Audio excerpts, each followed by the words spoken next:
हाय नमस्कार दोस्तों, मैं हूं ईश्वर देड़ा। मेरे यूट्यूब चैनल ईश्वर देड़ा पे आपका हार्दिक स्वागत और अभिनंदन। आज हम बात करेंगे भारत के अंतिम हिंदू शासक पृथ्वीराज चौहान के जीवन के बारे में। पृथ्वीराज चौहान का जन्म 1 जून 1163 को गुजरात के पाटन जिले में हुआ था।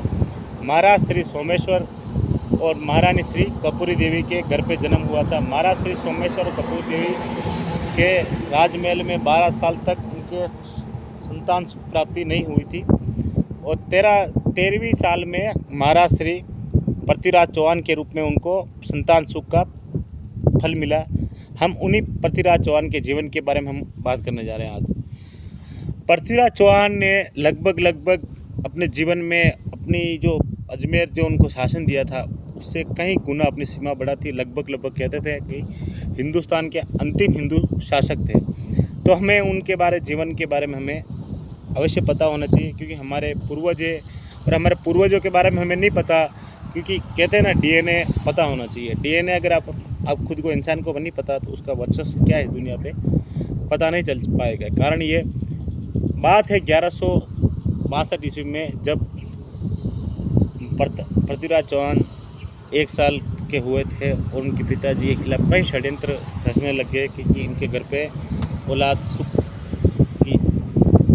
की प्राप्ति हो गई। तो लोगों ने कई कारणवश राजनीतिक कारणवश पृथ्वीराज चौहान को मारने के लिए कई षड्यंत्र रचे, पर वो सफल नहीं हो पाए। महाराज श्री की निधन हो चुका था सोमेश्वर जी का। पृथ्वीराज की आयु थी तब 12 या 13 वर्ष की आयु में पिताजी का निधन हो चुका था। पिताजी के निधन होने के बाद उनका राज्याभिषेक किया गया, क्योंकि वो एक छोटी उम्र में एक युद्ध के निपुण, कहते हैं ना जो बचपन में डीएनए खून में बसा होता है, वो युद्ध के बहुत बड़े योद्धा थे, जिनके लिए आज भी भारत में महान योद्धा बोला जाता है। कहते हैं कि उनके शुरुआत में जो 6 साल 7 साल की एज होती है ना, उसी समय उन्होंने तलवारबाजी, लठबाजी, जितनी भी कला होती है युद्ध मैदान की, वो सब सीख ली थी। और एक बार तो ऐसा सामना हुआ कि शेर से भिड़ गए थे पृथ्वीराज चौहान, और बिना हथियार के। आप सोच लो, शेर आ गया सामने आपके और आपके पास हथियार कुछ भी नहीं है, अटैक कर दिया।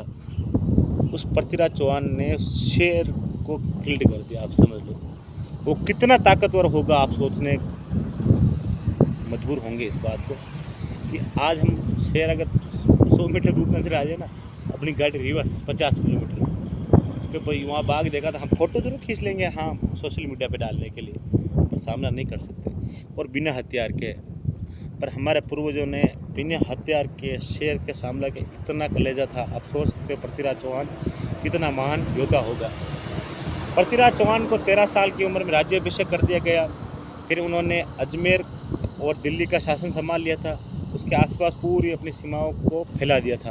अजमेर दिल्ली के आसपास जो भी रियासत रजवाड़े थे उन्होंने अपने अधीन मिला दिए थे पृथ्वीराज चौहान ने। फिर आई थी बारी पंजाब को मिलाने के लिए। पंजाब में शासक थे शहाबुद्दीन मोहम्मद गोरी, जिन्होंने को पृथ्वीराज चौहान ने 17 बार युद्ध के मैदान में हराया। कितनी बार? 17 बार। आपको इस बात में मेरे कैमरे में भी थोड़ा ब्लैक आता होगा, पर 17 बार युद्ध के मैदान में हराया। पर 18वीं बार राजनीति के कारण वो चुगल में फंस गए और गोरी उनको कैद करके अफगानिस्तान ले गया था। हम बात करेंगे पृथ्वीराज चौहान के जीवन के बारे में।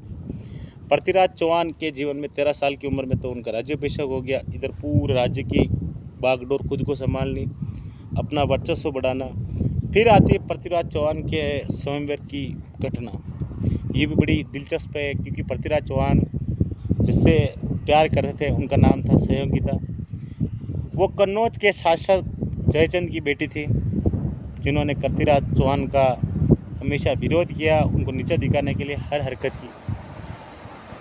जयचंद को पता चला कि मेरी बेटी पृथ्वीराज चौहान से थोड़ा प्यार करती है, उसको नीचा दिखाने के लिए उसने क्या किया कि अजमेर और दिल्ली के शासक होते हुए भी उसने अपनी बेटी का स्वयंवर रचा और द्वारपाल होते ना, वहाँ पर पृथ्वीराज चौहान की मूर्ति लगा दी। उस स्वयंवर में पूरे देश विदेश सभी रजवाड़ों को बुलाया, पर पृथ्वीराज चौहान को नहीं बुलाया और पृथ्वीराज चौहान को नीचा दिखाने के लिए और द्वारपाल पर पृथ्वीराज चौहान की मूर्ति लगा दी और उनको सभा में पूरी तरह से बेइज्जत करने लगे।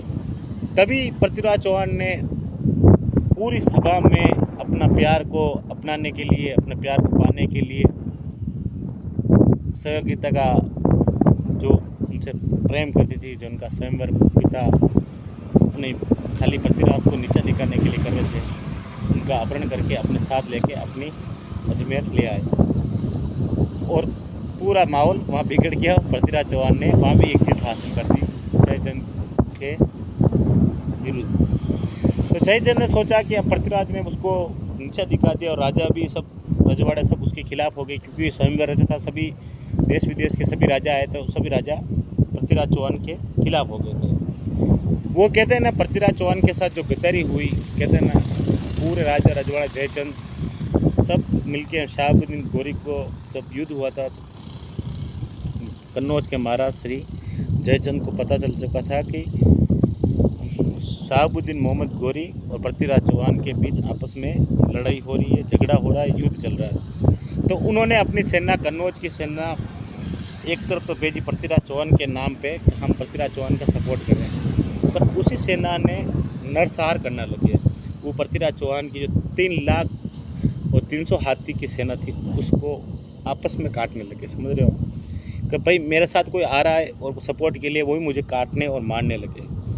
ये पृथ्वीराज चौहान के साथ गद्दारी हुई थी। कहते हैं ना, पृथ्वीराज चौहान के साथ ये गद्दारी हुई थी। ये गद्दारी अगर नहीं होती तो आज भारत में ये मुगल नहीं आते, ना ब्रिटिश आते, ना आज हमें भारत को लूट कोई नहीं कह पाता कि हम सोने की सीढ़ियाँ नहीं थे। मैं कह रहा हूँ, उस समय पंजाब में जब पृथ्वीराज चौहान ने फर्स्ट बार युद्ध किया था, सरहिंद में जब कब्जा कर लिया था, तब 7 करोड़ की संपत्ति अर्ज की थी उस छोटे सी रियासत में पृथ्वीराज चौहान ने। तो सोच लो आप, 1000 साल पुराने इतिहास को एक छोटी सी रियासत में 7 करोड़ रुपए कितनी बड़ी बात होगी। वो 3 लाख सैनिकों में पृथ्वीराज चौहान ने बांट दिए कि आप अपने घर परिवार चलाओ। पर कुछ जयचंद के कारण पृथ्वीराज चौहान के जीवन में ये विपदा आई। वीडियो का पार्ट 1 है, वीडियो का पार्ट 2 मैं जल्दी रिलीज करूँगा। अगर वीडियो अच्छा लगे तो प्लीज़ कमेंट और शेयर करके ज़रूर बताइए कैसे भैया आप वीडियो बनाओ या ना बनाओ। थैंक यू दोस्तों, जय हिंद, जय भारत।